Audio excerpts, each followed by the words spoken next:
Hello, my name is Diana Quatto of ShamanSisters.com.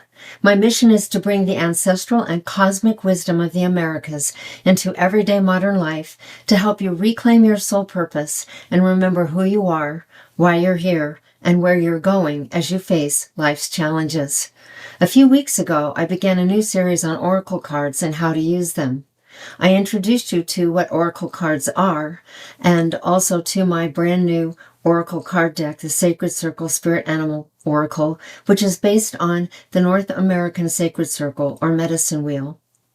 Last time, we learned about the 13 moons of the outer circle, and we went into more depth with the first 6 of them, the moons of the east and the moons of the south cardinal directions. Today we're going to learn about the rest of the moons of the outer circle, the moons of the west and the moons of the north cardinal directions, as well as the rare 13th moon. As a reminder, the 13 moons provide you with a way of moving through the many phases of life in synchronization with all of nature, all of creation. Let's take a closer look at the final moons of the sacred circle, the moons of the west and north. These are the west, and these are the north moons, the final 6. The duck's fly moon with the spirit animal raven from mid-September to mid-October is the first moon of Majikiwis in the west. Its medicine will help you to bring the energies of the sky and earth within so that you can comprehend the balanced energies of the heart. Raven best represents the duck's fly moon because it is highly intelligent, curious, inventive, imaginatively intuitive, and brave. It will help you use your intelligence to learn life's lessons quickly and apply them to find the solutions to difficult problems. Raven is symbolic of the cosmic forces operating in your life and can unleash the full potential of your imaginative intuition and help you impact the lives of others. And on the card you can see this is the void, and it's in the middle of the cosmic cloud at the center of the heavens here, with the cosmic eye of Source looking into Raven, who is its messenger. And the Raven follows this path of light, bringing that light to earth to teach you how to shapeshift and create and bring in the magic of the void into your own life. The haiku says, Raven echoes dark tones of magic from the void, shape-shifting my path. The second moon of Majikiwis is the harvest moon, and the snake or serpent is its spirit animal guide. The moon hangs in the sky from mid-October to mid-November. It teaches where the boundary of your personal energy ends and how to focus that energy to create change for transformational healing. This moon is a place on the wheel where you can learn to travel between the different realms of creation to negotiate the veil of illusion, to bring back messages of truth from the spirit realm. The serpent or the snake has no eyelids and cannot blink, which gives it a hypnotic ability to help you look directly into the heart and soul of another. It also reminds you to look clearly and deeply into your own heart and soul when needed. It can swallow its prey whole, suggesting that you will be able to swallow and digest whatever you take on during times of uncertainty. Snake uses its venom to attack, defend, and help you transform what no longer serves. And on this card you can see this giant Amaru in the sky or snake against this background of gold light, which represents divine intelligence and divine wisdom and knowledge, because the snake is a sample of that. And this, he's breathing water, which water is the source of life, and it is believed by indigenous cultures to come from the universe. And it's where our creation began, and that he's radiating that down as well as this golden light from the divine intelligence. The haiku says, snake strikes its venom, transmuting negative forms with cosmic power. And the third card is for the long snows moon, elk, and west. And here you can see that the elk is appearing, it's a master elk, its face in the moon with these large antlers that symbolize the wisdom from the ancestors and the cosmos, and he's surrounded by different constellations where power and wisdom exists and lives and remains. The long snow's moon is the moon that he represents from mid-November to mid-December. It is the final moon of the West and the last moon of the Gregorian calendar. It sits in the place of fearlessness, insight, determination, and independence on the sacred circle, and is a place where you can develop your communication and teaching skills in group settings.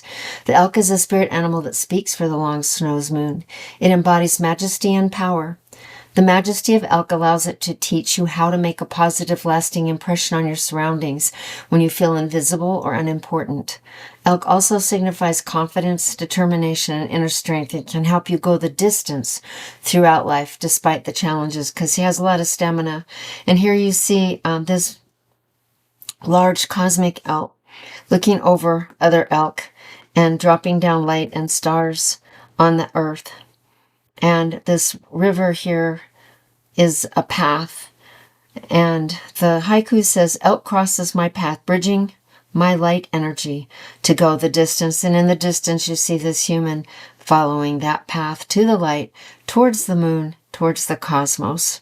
Now let's take a look at the cards from the north. The first card from the north is the Earth Renewal Moon, the Snow Goose, from mid-December to mid-January. It's the first moon of Kibibinoka, the spirit keeper of the north. It is the moon of the winter solstice and comes from a position of great, great power, teaching the importance of reverence, ritual, ceremony, and tradition. When you are open to the influence of this moon, it will teach you how to be a receiver, transmitter, and communicator of the ancient wisdom and traditions buried in the womb of Mother Earth. The snow goose best represents the Earth Renewal Moon because it vibrates with the masculine energies of resourcefulness, perseverance, dependability, tenacity, and ambition. When it appears, it cautions you to balance the time spent on your objectives with the simple joys of nesting in your daily life. Its keen sense of vision reminds you that greater vision is on its way. Snow goose is a guardian of the cool north that will blow across your path when it is time to rest. In this capacity, can also help you use ancient soul knowledge to reveal the deeper insights of the heart. And the snow goose is also believed to lead us on the quest, the path of the quest, which is the path to our true destiny and mission. And here on this card, you can see it in its V formation. At the peak of it, it is heading towards something and bringing out its power. And in the back where it would be open, it's receiving the power. And it's here across the Aurora Borealis where it is thought that the path to the ancestors and to the quest is hidden. And here it's way above the earth. And you can see the earth's, the geese flying above the earth towards the quest, the path of the quest. The haiku says, the snow goose calls me to fly the ancient patterns in search of the quest. And the second card, and the second moon, is the cold spirit moon, Otter, from the north. Here the otters are being filled with light and with the water from the cosmos. And you can see both the male and female because they have a balance between the divine masculine and feminine. So you can assume that these are divine masculine and feminine otter and that they are bringing that wisdom of those two divine things to the planet.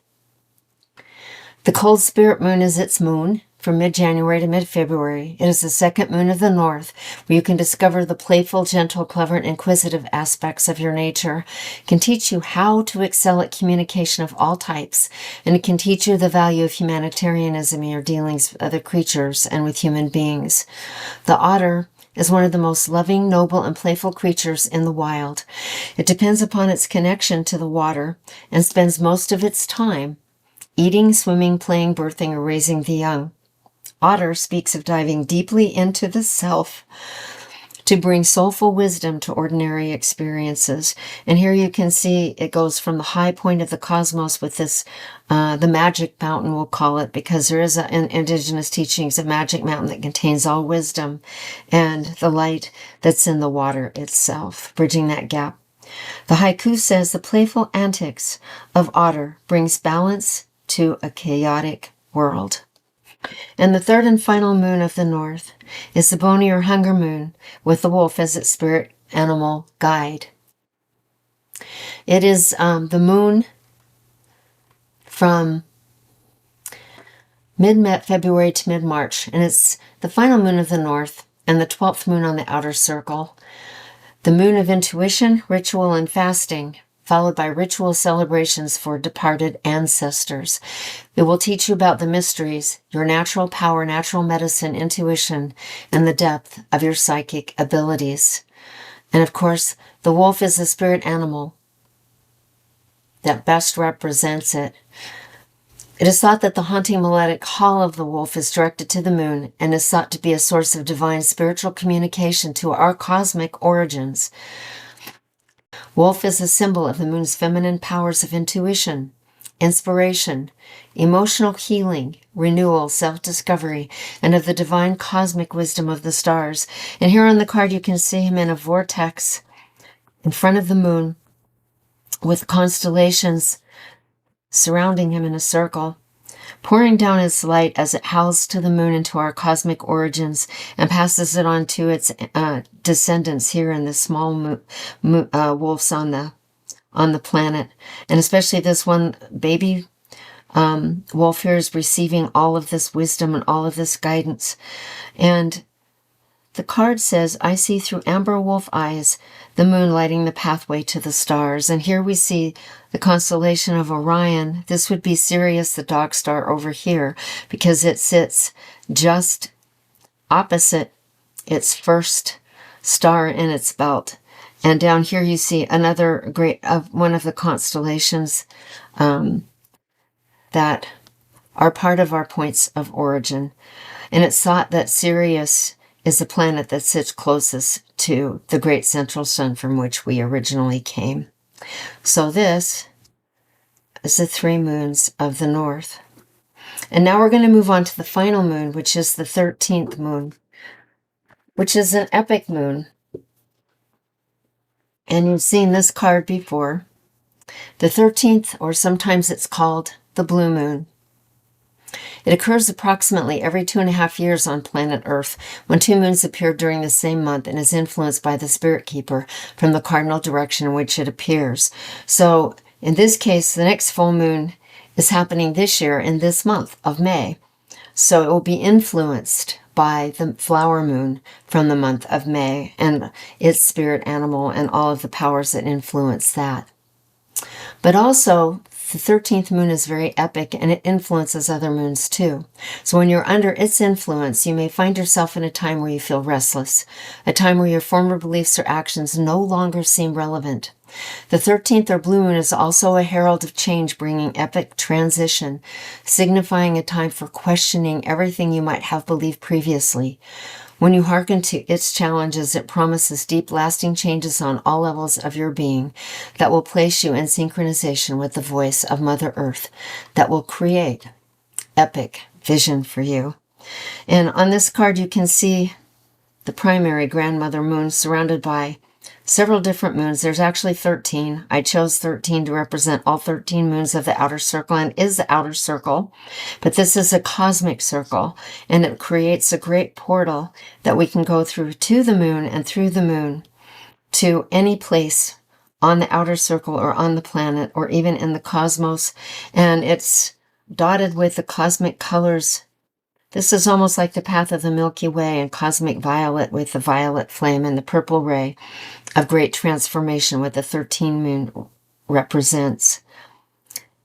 And you can see that I have a fire moon here and an ice moon here just to represent the opposite elements that it can bring in, plus all the different phases of the moon. The haiku is moon of epic change, cast light on diverse thoughts to reveal vision. Now that you have learned something about the 13 moonstones of the outer circle, you're ready to move on to the remaining portals of the medicine wheel or sacred circle, the 12 stones portals of the spirit pathways. After that, we will start learning how to work with, prepare, and do effective readings with oracle cards. If you enjoyed this video, please hit the like button and share it with your friends so that I can provide more content like this for you and others. And don't forget to subscribe to the channel so you don't miss a single download. Until next time, Many blessings and much light.